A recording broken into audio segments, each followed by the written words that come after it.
ನಮಸ್ಕಾರ ಸ್ನೇಹಿತರೆ, welcome back to my YouTube channel. Gruhalakshmi ಯೋಜನೆಯಲ್ಲಿ ಈಗ ಇತ್ತೀಚಿನ ಬೆಳವಣಿಗೆ ಪ್ರಕಾರ ಹೊಸದಾಗಿ ಅರ್ಜಿಯನ್ನು ಸಲ್ಲಿಸುವುದರ ಮುಖಾಂತರ ಮರುಪರಿಶೀಲನೆಯನ್ನು ಸರ್ಕಾರ ಮಾಡಲಿಕ್ಕೆ ಹೊರಟಿತ್ತು.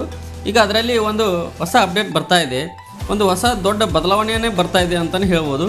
ಇದು ಗೃಹಲಕ್ಷ್ಮಿಯವರಿಗೆ ಗುಡ್ ನ್ಯೂಸ್ ಕೂಡ ಹೌದು. ಏನು ಬದಲಾವಣೆ ಆಗ್ತಾ ಇದೆ, ಹೊಸದಾಗಿ ಅರ್ಜಿಯನ್ನು ಸಲ್ಲಿಸುವುದನ್ನು ಕಂಟಿನ್ಯೂ ಮಾಡ್ತಾ ಇದೆಯಾ ಸರ್ಕಾರ ಅಥವಾ ಅದನ್ನು ಸ್ಟಾಪ್ ಮಾಡಿದೆಯಾ, ಎಲ್ಲವನ್ನು ಕೂಡ ಈ ವಿಡಿಯೋದಲ್ಲಿ ತಿಳಿಸ್ಕೊಡುವಂಥ ಕೆಲಸ ಮಾಡ್ತೀನಿ. ದಯವಿಟ್ಟು ಇದೇ ರೀತಿಯಾಗಿ ಹೊಸ ಅಪ್ಡೇಟ್ಗಳಿಗಾಗಿ ನಮ್ಮ ಚಾನಲನ್ನು ಸಬ್ಸ್ಕ್ರೈಬ್ ಮಾಡ್ಕೊಳ್ಳಿ, ಹಾಗೆ ಪೂರ್ತಿ ವಿಡಿಯೋನ ವೀಕ್ಷಣೆ ಮಾಡಿ, ಹಾಗೆ ಎಲ್ಲರೂ ವಿಡಿಯೋಗೊಂದು ಲೈಕ್ ಕೊಡೋ ಮೂಲಕ ನಮಗೆ ಸಪೋರ್ಟ್ ಮಾಡಿ, ಓಕೆನಾ. ಈಗ ನಿನ್ನೆ ಇದಕ್ಕೆ ಸಂಬಂಧಪಟ್ಟ ಹಾಗೆ ಕ್ಯಾಬಿನೆಟ್ನಲ್ಲಿ ಒಂದು ದೊಡ್ಡ ಮೀಟಿಂಗ್ ಆಗುತ್ತೆ. ಭಾಳ ಹೊತ್ತಿನ ಕಾಲ ಮೀಟಿಂಗ್ ನಡೆಯುತ್ತೆ.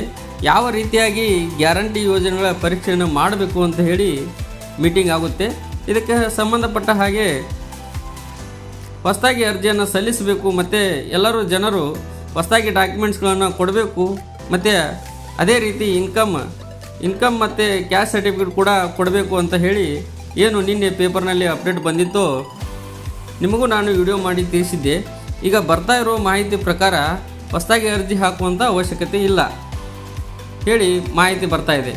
ಹೌದು ಸ್ನೇಹಿತರೆ, ನೀವೆಲ್ಲ ಗ್ರಾಮೋನ್, Bengaluru one, Karnataka one cyber ಸೆಂಟರ್ಗಳ ಮುಂದೆ ಹೋಗಿ ನಾವು ಹೊಸದಾಗಿ ಅರ್ಜಿಯನ್ನು ಹಾಕಿಸ್ಲಿಕ್ಕೆ ಮತ್ತು ಇನ್ಕಮ್ ಸರ್ಟಿಫಿಕೇಟ್ ರೆಡಿ ಮಾಡ್ಕೊಳ್ಬೇಕು ಅಂತ ಹೇಳಿ ರೆಡಿ ಮಾಡ್ಕೋತಾ ಇದ್ರಿ.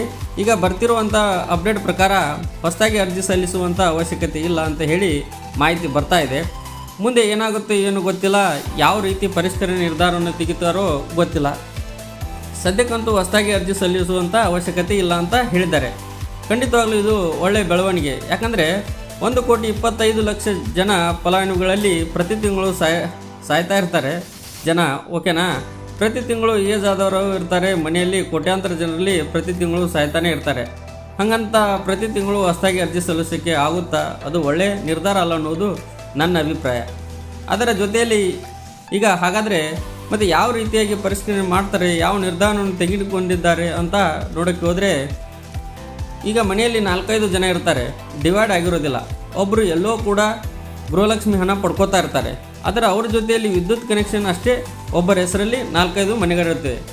ನಾವು ಒಬ್ಬರಿಗೆ ಮಾತ್ರ ಕೊಡ್ತೀವಿ ಅಂತ ಹೇಳಿದ್ದೀವಿ, ಆದರೆ ಅವರೆಲ್ಲರೂ ಕೂಡ ಪಡ್ಕೋತಾ ಇರ್ತಾರೆ. ಮನೆಗೆ ವೆರಿಫಿಕೇಷನನ್ನು ಮಾಡ್ತೀವಿ, ಅವರು ಕರೆಕ್ಟಾಗಿದ್ದಾರೆ, ನಿಜವಾಗ್ಲೂ ಅರ್ಹತೆಯನ್ನು ಪಡ್ಕೊಂಡಿದ್ದಾರಾ ಅಂತ ಹೇಳಿ ಮನೆಗೆ ಅಧಿಕಾರಿಗಳು ಬಂದು ವೆರಿಫಿಕೇಷನ್ ಮಾಡ್ತಾರೆ. ಈ ರೀತಿ ನಾವು ಪರೀಕ್ಷೆಯನ್ನು ಮಾಡ್ತೀವಿ ಅಂತ ಹೇಳಿ ಈಗ ಸದ್ಯಕ್ಕೆ ಸರ್ಕಾರದಿಂದ ಮಾಹಿತಿ ಬಂದಿದೆ. ಖಂಡಿತವಾಗ್ಲೂ ಮಾಡಿಕೊಳ್ಳಿ. ಅದಕ್ಕೆ ಸಂಬಂಧಪಟ್ಟಾಗಿ ಹೇಳಬೇಕು ಅಂದರೆ, ಅರ್ಹರಿಗೆ ಏನು ಅರ್ಹತೆ ಇದೆ, BPL ಕಾರ್ಡ್ನವ್ರಿಗೂ ಕೊಡ್ತಾ ಇದ್ದಾರೆ, APL ಕಾರ್ಡ್ನವ್ರಿಗೂ ಕೊಡ್ತಾ ಇದ್ದಾರೆ, ಅಂತ್ಯೋದಯ ಕಾರ್ಡ್ನವ್ರಿಗೂ ಕೊಡ್ತಾ ಇರೋದ್ರಿಂದ ಇನ್ಕಮ್ ಟ್ಯಾಕ್ಸ್ ಪೇಯರ್ ಆಗಿರುವಂಥ, ಹಾಗೆ GST ಪೇಯರ್ ಆಗಿರ್ಬೋದು, ಗೌರ್ಮೆಂಟ್ ಅಫಿಷಿಯಲ್ ಆಗಿರ್ಬೋದು, ಆರ್ಥಿಕವಾಗಿ ಸಬಲರಾಗಿರುವಂಥವ್ರಿಗೆ ನಾವು ಗೃಹಲಕ್ಷ್ಮಿಯನ್ನು ಕೊಡೋದಿಲ್ಲ ಅಂತ ಹೇಳಿ ಈಗ ಸರ್ಕಾರ ಆಲ್ರೆಡಿ ಮೊದಲೇ ರೆಸ್ಟ್ರಿಕ್ಷನ್ಗಳನ್ನು ಹಾಕಿತ್ತು, ಓಕೆನಾ. ಅದಕ್ಕೆ ಸಂಬಂಧಪಟ್ಟ ಹಾಗೆ ಯಾರು ಗೌರ್ಮೆಂಟ್ ಅಫಿಷಿಯಲ್ ಇದ್ದಾರೆ, ಯಾರು ಒಂದಕ್ಕಿಂತ ಹೆಚ್ಚು ಜನ ಫಲಾನುಭವಿಗಳು ಇದ್ದಾರೆ, ಈ ಒಂದೇ ಮನೆಯಲ್ಲಿ ಈ ರೀತಿಯಾಗಿ ವೆರಿಫಿಕೇಷನ್ ಮಾಡ್ತೀವಿ ಅಂತ ಹೇಳಿದ್ದಾರೆ. ಕಾದು ನೋಡೋಣ ಮುಂದಿನ ದಿನಗಳಲ್ಲಿ ಯಾವ ರೀತಿಯಾಗಿ ವೆರಿಫಿಕೇಷನ್ ಮಾಡ್ತಾರೆ ಅಂತ ಹೇಳಿ. ಹಾಗಾಗಿ ನಿಮಗೂ ಈ ವಿಡಿಯೋ ಉಪಯುಕ್ತ ಅನಿಸಿದರೆ ಲೈಕ್ ಮಾಡಿ, ಶೇರ್ ಮಾಡಿ, ಸಬ್ಸ್ಕ್ರೈಬ್ ಮಾಡಿ. ಇದಾಗಿತ್ತು ಈ ಕ್ಷಣದ ಮಾಹಿತಿ. ಸದ್ಯಕ್ಕಂತೂ ರಿಲೀಫ್ ಇದೆ, ವೆರಿಫಿಕೇಷನ್ ಮಾಡ್ತೀವಿ ಅಂತ ಹೇಳಿದ್ದಾರೆ.